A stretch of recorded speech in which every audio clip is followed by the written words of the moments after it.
Pengadilan Tinggi Tata Usaha Negara Jakarta baru-baru ini memutuskan terkait dengan ketetapan upah minimum Provinsi DKI Jakarta tahun 2022, di mana sebelumnya Anies Baswedan menetapkan kenaikan upah minimum untuk DKI Jakarta itu sebesar 5,1%. Jadi nilainya adalah 4.641.854. Kenaikan upah minimum yang diputuskan oleh Anies Baswedan itu adalah kenaikan upah minimum yang nilainya lebih besar dibandingkan dengan formula yang diatur dalam PP 36, di mana pada saat itu tahun lalu, tahun 2022, penetapan upah minimum harus didasarkan pada PP 36, dan Anies itu membuat gebrakan, membuat terobosan untuk menaikkan upah minimum DKI Jakarta itu sebesar 5,1%. Lebih tinggi kalau menggunakan PP 36, maka kenaikan upah minimum di DKI Jakarta itu hanya 0,8.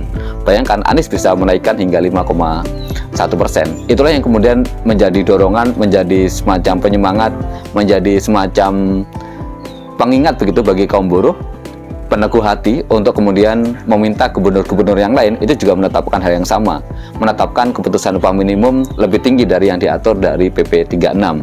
Dan kemudian kalangan pengusaha tentu saja menolak keputusan Anies Baswedan yang menaikkan upah menjadi 5,1% itu. Mereka kemudian mengajukan gugatan ke PT UN, Pengadilan Tata Usaha Negara Jakarta, dan PT UN Jakarta kemudian memutuskan untuk membatalkan kenaikan upah minimum yang dibuat oleh Anies sebesar 5,1%, dan kemudian dia memerintahkan kepada Anies Baswedan, Gubernur DKI Jakarta pada saat itu, untuk menetapkan keputusan upah minimum DKI Jakarta itu adalah Rp4.573.845. Ada perdebatan, ada dorongan lagi, kaum buruh meminta agar Anies melakukan banding ke PT Tun, ke Pengadilan Tinggi. Awalnya Anies tidak bergeming, tetapi kemudian karena desakan dan dorongan kaum buruh, akhirnya Anies melakukan banding ke Pengadilan Tinggi. Dan seperti yang saya sampaikan tadi, baru-baru ini Pengadilan Tinggi Tata Usaha Negara akhirnya memutuskan untuk kemudian menolak begitu permohonan banding yang dilakukan oleh Pemprov DKI, kemudian mengembalikan putusan terkait dengan upah minimum Provinsi DKI Jakarta itu sesuai dengan Pengadilan Tata Usaha Negara, yaitu besarnya 4,5 juta.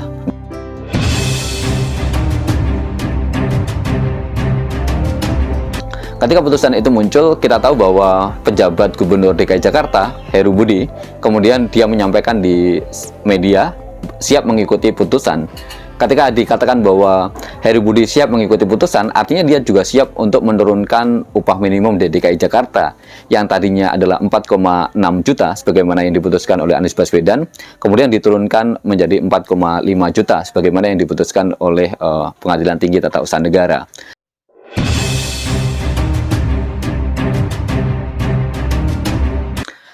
Terkait dengan hal itu, kaum buruh bereaksi. Mereka menuntut, mendesak, meminta agar gubernur itu melakukan kasasi terkait dengan putusan dari Pengadilan Tinggi Tata Usaha Negara. Ketika kemudian tidak dilakukan kasasi, maka itu akan berdampak begitu ya pada penurunan upah buruh di DKI Jakarta. Dan oleh karena itu, sesuatu yang harus dilakukan adalah melakukan kasasi. Dengan dilakukan kasasi, maka putusan dari Pengadilan Tinggi Tata Usaha Negara itu belum berkekuatan hukum tetap, dan karena belum punya kekuatan hukum mengikat, belum punya kekuatan hukum yang tetap, maka harus terus dijalankan apa yang menjadi keputusan Gubernur DKI Jakarta terkait dengan penetapan upah minimum di tahun 2022 ini. Dan artinya ketika kemudian ada pengusaha yang coba-coba untuk menurunkan nilai upah minimum, artinya membayar upah buruh tidak sesuai dengan apa yang pernah diputuskan oleh Anies Baswedan, maka itu adalah tindak pidana. Yang kedua, gubernur tidak boleh kalah dan kemudian menyerah. Jadi ketika kemudian putusan Pengadilan Tinggi Tata Usaha Negara sudah dikeluarkan dan kita tahu masih ada upaya lain yang bisa dilakukan, yaitu dengan melakukan kasasi, maka itu harus dilakukan sampai dengan ke tingkat Mahkamah Agung, sampai dengan kemudian Mahkamah Agung memutuskan keputusan yang ingkrah terkait dengan apa yang menjadi nasib dari UMP DKI Jakarta.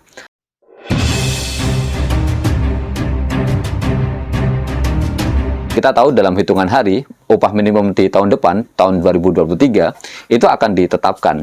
Dan kalau kemudian gubernur tidak melakukan kasasi dan kemudian dia menerima putusan dari Pengadilan Tinggi Tata Usaha Negara Jakarta, maka apa yang akan menjadi putusan penetapan dari UMP DKI tahun depan, itu mengacu pada nilai yang diputuskan oleh Pengadilan Tinggi. Tapi kemudian ketika dilakukan kasasi, maka karena itu belum berkekuatan hukum tetap, maka dalam menetapkan upah minimum di tahun depan, itu masih harus mengacu kepada ketetapan yang lama, yaitu ketetapan yang didasarkan pada keputusan Gubernur Anies Baswedan 4,6 juta. Karena itu sesuatu yang mutlak gitu ya, harus dilakukan karena memang belum punya kekuatan hukum yang mengikat, dan oleh karena itu basis atau acuan dasar terkait dengan penetapan upah minimum itu mesti mengacu kepada UMK yang saat ini berlaku. Apalagi sekarang sudah bulan November dan besok bulan Desember, artinya kurang 2 bulan lagi. Tinggal 2 bulan lagi masa berlakunya upah minimum Provinsi DKI Jakarta tahun 2022. Sehingga akan lebih bijak kalau dalam hal ini gubernur untuk menghindari kegaduhan melakukan kasasi begitu ya, apa yang diputuskan oleh pengadilan tinggi. Apalagi tinggal 2 bulan, sehingga dengan tetap mempertahankan nilai upah minimum yang saat ini berlaku juga sepertinya tidak menjadi permasalahan yang cukup serius begitu. Saya kira apa yang menjadi tuntutan dari kaum buruh terkait dengan desakan dorongan agar pejabat Gubernur DKI Jakarta, Pak Heru Budi, untuk melakukan kasasi, itu juga sejalan dengan apa yang pernah dilakukan oleh kaum buruh di periode pemerintahan saat itu dipimpin oleh Anies Baswedan. Buruh juga waktu itu melakukan unjuk rasa, melakukan demonstrasi besar-besaran kepada Anies Baswedan untuk mendorong agar Anies melakukan banding begitu ya, melakukan banding terkait dengan putusan dari Pengadilan Tata Usaha Negara. Dan itu dilakukan oleh Anies. Dan kebetulan ketika kemudian Pengadilan Tinggi Tata Usaha Negara bergulir, putusannya keluar pada saat pejabat gubernur dipimpin oleh Pak Heru Budi. Dan oleh karena itu, ketika kemudian buruh mendorong agar Heru Budi untuk melakukan kasasi, itu juga sesuatu yang tidak berlebihan, sesuatu yang memang konsisten terus dilakukan oleh kaum buruh. Jadi ini bukan soal kebencian kita kepada pejabat gubernur, tapi ini adalah soal komitmen kaum buruh untuk terus memastikan agar kesejahteraan itu tidak dikurangi, agar kesejahteraan itu terus ditingkatkan lagi.